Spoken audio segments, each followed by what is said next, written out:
Welcome back to the Stephen A. Smith Show, coming at you live in Austin, Texas, side of South by Southwest, where I had the pleasure of speaking yesterday afternoon on a fireside chat with my guy, Scott Soshnick, along with various others in attendance. And I want to thank him and thank everybody else for having me. I want to transition from the way of sports, and I want to get a bit personal because I'm here with the audience, and I think it's a good opportunity, even though there are people watching me over the digital airwaves of YouTube. There's people listening to me after on the audio side because I just did a deal with iHeartMedia, which I'm really, really happy about. And so you can catch me everywhere, Apple, Spotify, and everything in between, and, of course, all the iHeart, in the podcast world.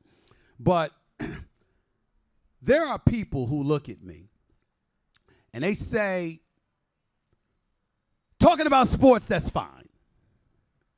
Why does he talk about anything else? First things first, damn it, because I want to. Let's get that out the way. Secondly, because I have the freedom to do so. Thirdly, it's not about knowing what I'm talking about or not knowing what I'm talking about. It's me being honest and forthcoming about where I stand, what's in my heart, what's on my mind, how I'm thinking, and where I'm coming from. If I reach out to you and I ask you to watch me on television, to watch me over YouTube, to listen to me in the audio space, I feel I have an inherent obligation to give you me, to let you know who you're investing your time, energy, and potential emotions into. It's the least I can do. You don't cheat an audience like that. You don't treat supporters like that. Hell, you don't treat haters like that. Now, you can tell them kiss your ass every now and then, but you don't treat them like that. You make sure you give them you. But one of the biggest reasons I love having this platform, the Stephen A. Smith Show, which I own and operate, audio and digital. It's mine, 100% owned. Why does that matter? Because, ladies and gentlemen, if that's not the case, or when that's not the case, you have employers. And to some of you youngsters out there, because the older folks know it, you don't get to do what you want to do, when you want to do, how you want to do it, but you have your hand out for somebody else's money. You gotta capitulate to some degree. So over the airwaves of ESPN for my day job, First Take, I can't say the things that I want to say all the time in its completion. I can touch on it, but I can't elaborate extemporaneously on what I want to say and how I damn sure can't say it how I want to say it all the time. Because sometimes I want to express myself in a way that ain't suitable for FCC airwaves. And if I want to get real raw, I can't use their airwaves to do it, because even though I'm one of the preeminent faces on the network, it's their network. And there's rules and regulations, FCC and beyond, that come with it. I say all of that to say, on this particular afternoon, I really do have an urge to tell somebody to kiss my ass. And those people would be a digital website called Awful Announcing. Now, let me call them out by saying, first, they do good work a lot of times. But do me a favor, and I've always asked people of this. If you're going to quote me, A, quote me accurately, and B, contextualize me in a proper way. Because that's what I do for people. I don't take a quote, take it out of context, use it for clickbait, and say, hey, this is what somebody said. I don't do that to people. I strive to quote you accurately. Why am I bringing this up? I spent more than an hour of my time inside yesterday being interviewed about my personal life, my personal business. And they asked me, Scott specifically asked me, and the audience asked me about me and working for ESPN and what have you. And so the headline is, I am not a prisoner to ESPN and the Walt Disney family. I spoke for an hour and 10 minutes. I elaborated on this particular question for about 20 damn minutes. And you picked pick out the quote, which, by the way, the quote itself was accurate, but it was taken out of context. I'm number one at the network, and that matters. I contribute to the bottom line. I don't bleed it. That doesn't make me worth more than them, as in ESPN, but it doesn't mean I need them in order to survive and to prosper, Smith said, according to Sportico. There are other ways to prosper. I am not a prisoner of the ESPN and Walt Disney family. Now, let me tell you how this goes. You said that because everybody knows that I'm in the news because my contract ends a year from June. You said that because that's the news you want to make. You said that because everybody knows that I believe I'm the best. And with that comes something. They just left out how I have this podcast because ESPN allowed me to negotiate and carve out a segment in my contract to be allowed to do it. They left out how grateful I am to the network. They left out how happy I am to be a part of the network. And you're giving an impression that I'm trying to do something as opposed to highlighting me pointing out my ability to do things that normal folks in this business cannot do. Because when you worked in a business for 30 years, this is how it goes. Why is a subject like this compelling enough, or should be, of interest to all of you?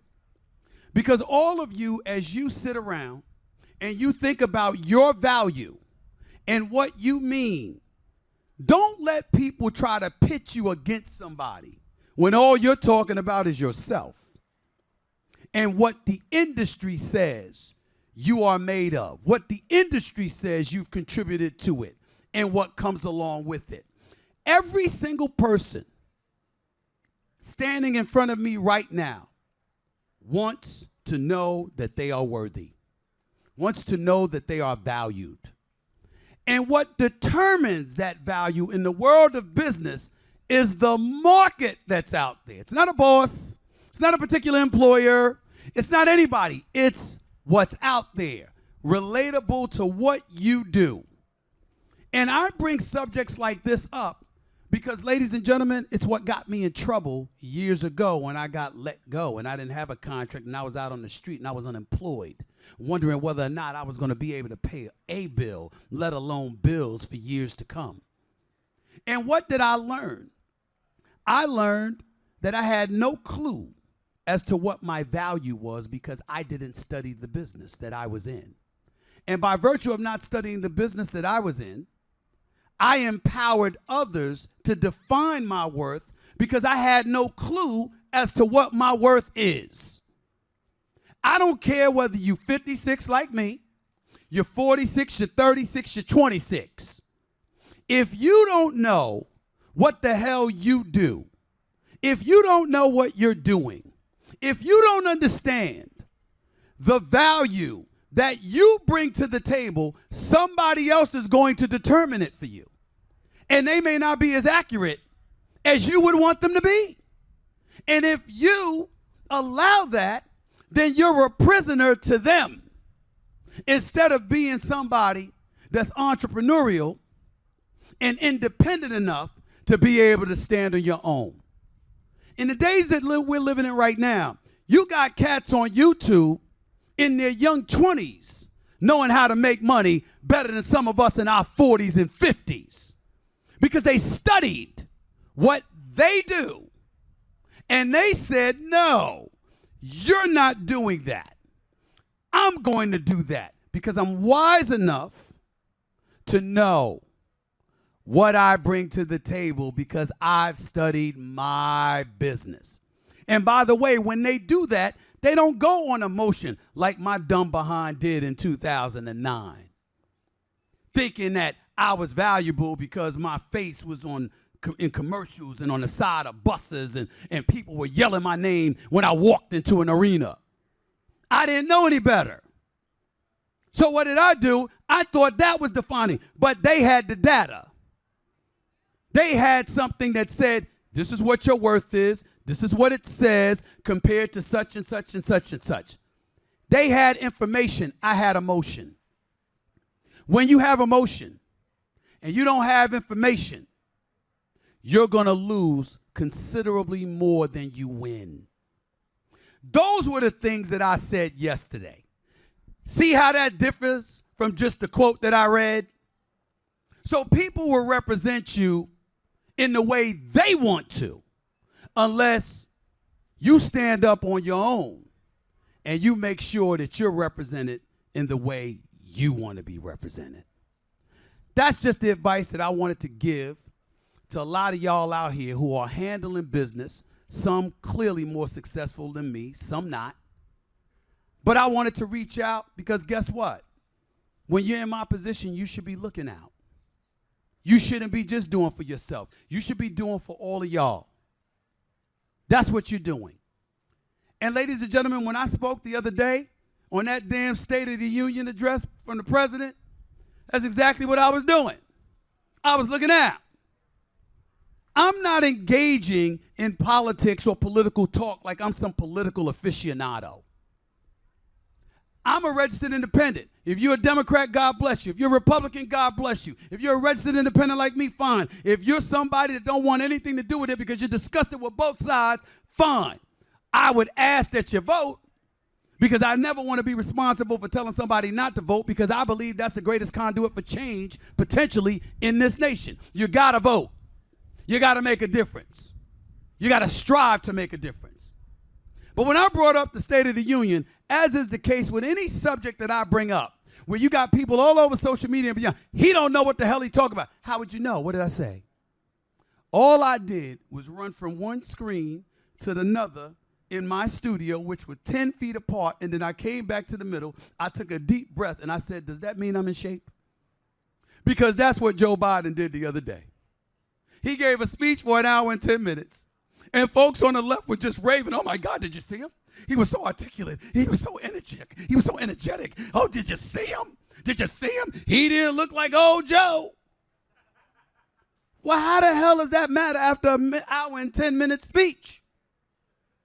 That means that you, who will be 82 years of age in November, is qualified to run for 4 more years? That's all I said.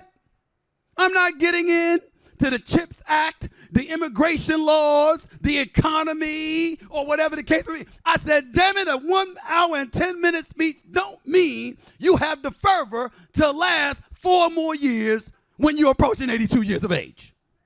You see how they do? They try to switch it. And what I'm telling you that's going to exist on the Stephen A. Smith show, as long as I'm here, is I'm going to give it to you like it is. I'm going to give it to you straight. I'm simply saying you can support Trump, you can be against him. You the Dems, you in trouble. The man got 4 indictments, 91 counts. And every time they indict him on something or convict him on something in a civil trial or a bad moment takes place in a criminal case, he gets more campaign dollars. He won't go away. He puts cats to shame, 9 lives. This brother got 19. He won't stop. He keeps coming. He will not stop. And he talks smack along the way. Vivek Ramaswamy, out. Chris Christie, out. Ron DeSantis. We haven't found. There's an APB out for Ron DeSantis. Can't find him. Nikki Haley held on forever until Super Tuesday, went out the door where everybody knew you were going. What took you so long? This is what it is. I'm not sitting up there. Is there anything that I said that spoke on policy? Did I tell somebody, leave illegal immigrants alone? Did I tell somebody, close the borders? I took no position. Not that I don't have one. I'm just saying that's not what I said. I'm not voting for Trump. You do it, God bless you. I'm scared he's going to provoke civil war. I didn't get into his policies. I'm just talking about how divisive somebody in that office being that way, what kind of trouble it can cause. But I'm down in Texas. When they talk about the immigration crisis at the southern borders, I know you're telling the truth. That's a problem. You got to do something about that. And how do I know this? Because I got Latinos and Latinas coming up to me and telling me, I didn't just make this up. They're like, man, we have to stand in line. That's not political. That's life. That's life. You on the left, that's what they're doing. You Biden is 82 years of age. You on the left, you're depending on an 82-year-old man in the year 2024. 82. 82. Sorry, no. I don't agree with it. It's not political. That's me being 56 and saying, damn, I ain't in the shape I was in at 36. Life's a little different. So how am I going to feel when I'm 80? That's all. Don't let people try to interpret for you what you mean and what you say. Quoting you accurately is important, but contextualizing what you say in the manner that you say it is equally important. There are those who are interested in doing so. There are those who are not. And as long as I have this show, I'm going to pick and choose when to let somebody get away with it and when to jump all in them to make sure they don't, at my discretion. I just wanted everybody to know that it is absolutely, positively true, whether it's on TV or over the digital airways or YouTube, you never know what you're going to get from me because it all depends on my mood. If I come to work and you get on my last nerves, you're going to feel some heat compared to if you don't. And it literally fluctuates on a day-to-day basis. I apologize if that bothers people, but damn it, I can't help it. It's the way I've been all my life. Why the hell change now?